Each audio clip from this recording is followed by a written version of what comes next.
Welcome to the Lock Shop. Welcome back to the shop. Today we're going to have a little bit of a departure from our standard format. We are going to be doing a response video to a video by the lock-picking lawyer. Now, this video is going to contain some footage from a video done by the lock-picking lawyer. This footage is being used in the spirit of fair use, and I will do everything that I can or that I know to keep within the boundaries of the fair use regulations. That having been said, let's get started. Okay, first off, you may be wondering, why do I feel as though I am qualified to talk on the subject of locks? This is why. I have been a locksmith in the field for a little over 32 years now. Man, that makes me feel old.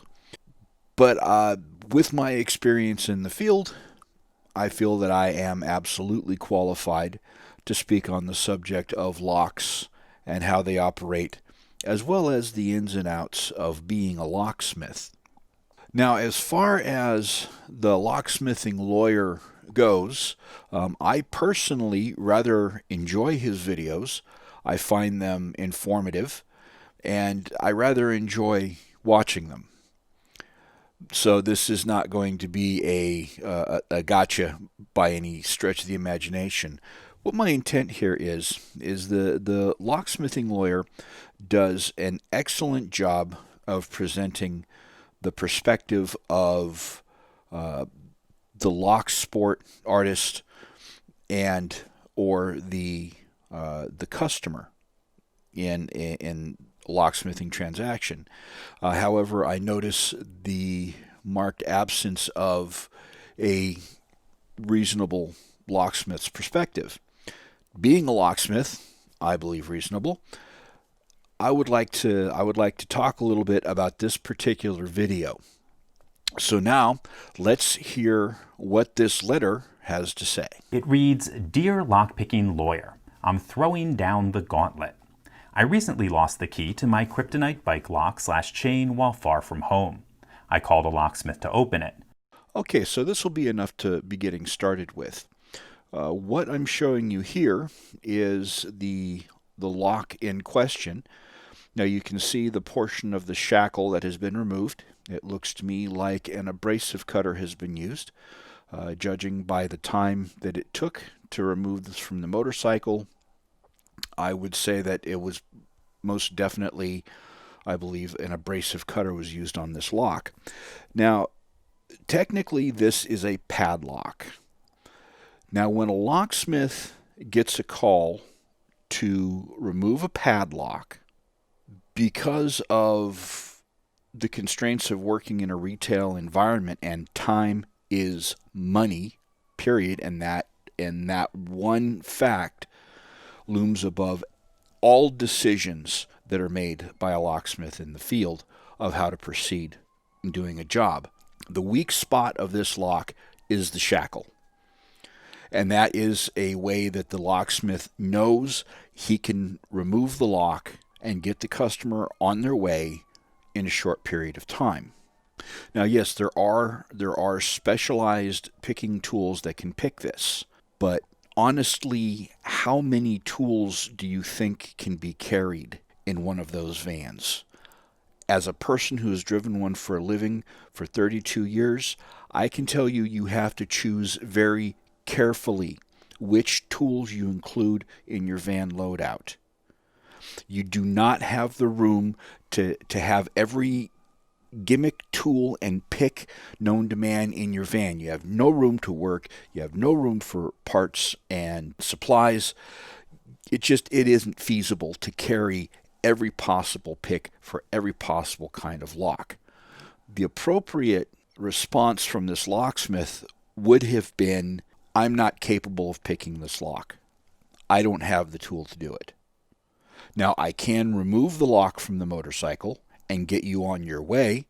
Here's how much it will cost. Or, if you would like, You can try a different technician in the area. Perhaps they will be able to pick the lock as you're requesting, in which case I'll go ahead and waive my service call. We'll call it a I couldn't help you, have a nice day, and that's that. And I have done that before in very, very similar situations where someone wanted a padlock picked for whatever reason. I wasn't capable of doing so, and you give the customer a choice.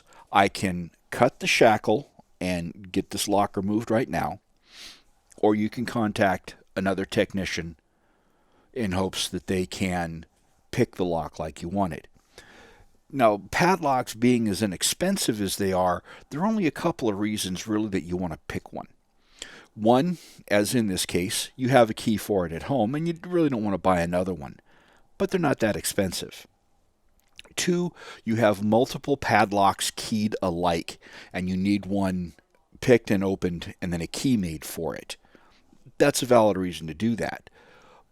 But without any of these other factors present, the reasonable thing to do is to cut the shackle of the lock. He said my lock couldn't be picked, but when I said I had seen it done on YouTube, I got a strong reaction. The locksmith became visibly irritated and told me he had been picking locks for over 25 years, and he was sick and tired of people watching fake lock-picking videos and expecting him to magically open locks in 2 seconds. When I asked if he had seen the lock-picking lawyer, he roughly dropped his tool bag and told me, "You're the worst offender and your videos are complete BS." Oh, and now we come to one of my favorite subjects, YouTube lock experts. Now, be clear, a lot of locksmiths have a very negative view of people who get their lock information on YouTube, because early on in the days of YouTube, there was some really, really insane, stupid stuff going around about locks.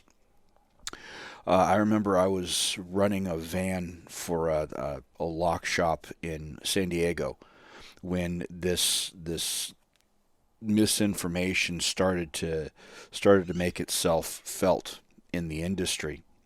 And I've heard people tell me some of the weirdest, strangest things about locks. Absolutely, completely convinced it's true because they saw it on YouTube.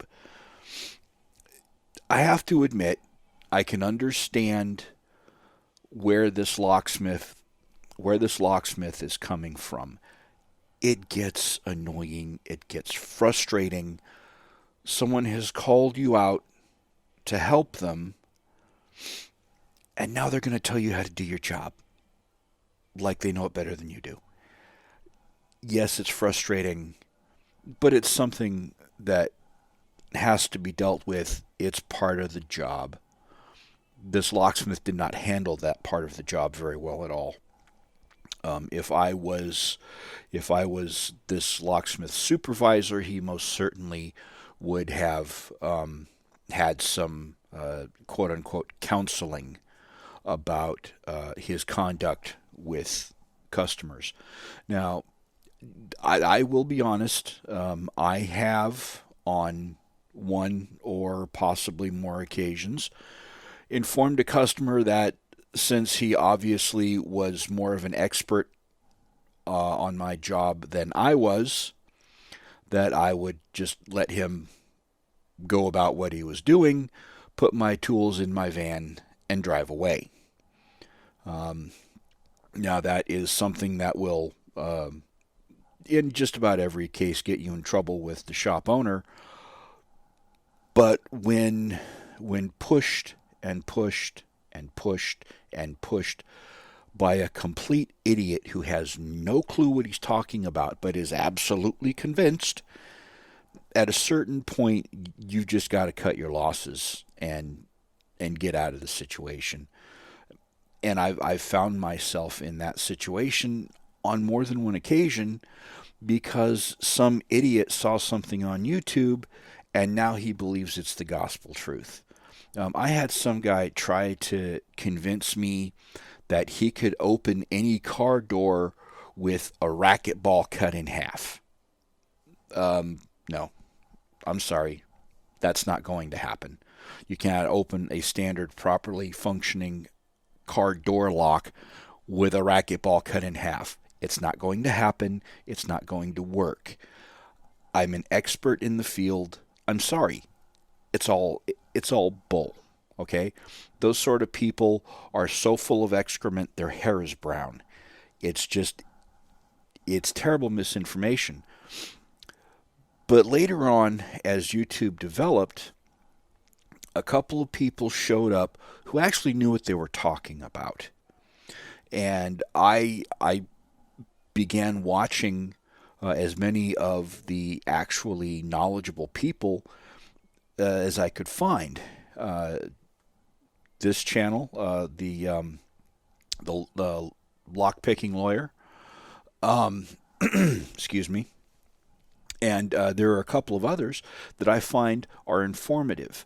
They frequently show the inside of locks that I don't get to see in the field, something that you wouldn't normally find on a door. New designs, new ideas, new ways of doing things.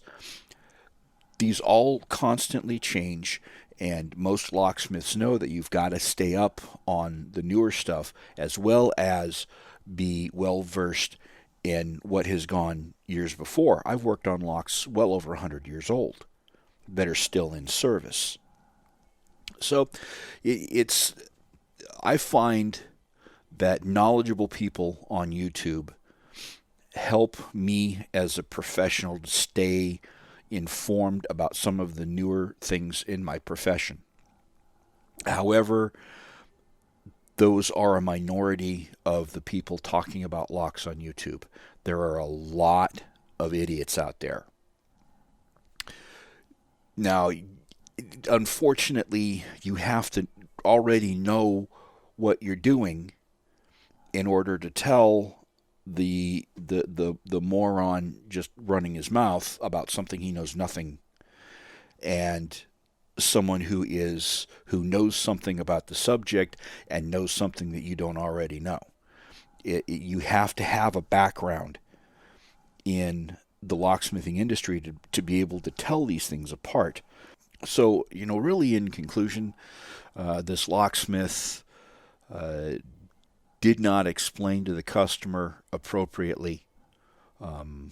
And probably because, locksmiths are humans. Could have been having a bad day. Did you call him at 2 a.m. when he'd worked an 8-hour shift, got a couple hours of sleep, got woke up, and then he's going to have to work another 8-hour shift tomorrow? So he's got to get this dealt with and get home and try to get a little bit of sleep so he's not completely dead all day the next day. All of these things play into it. If you want to see someone really irate, call a locksmith out in the middle of the night and then waste his time. You'll see someone get very irate, and perhaps this locksmith felt that that's what was happening. That this guy had called him out in the middle of the night and was wasting his time, or possibly that day he had just had as much as he could handle. We all have those kind of days. But I would say this locksmith most certainly needs some coaching in the finer points of customer service.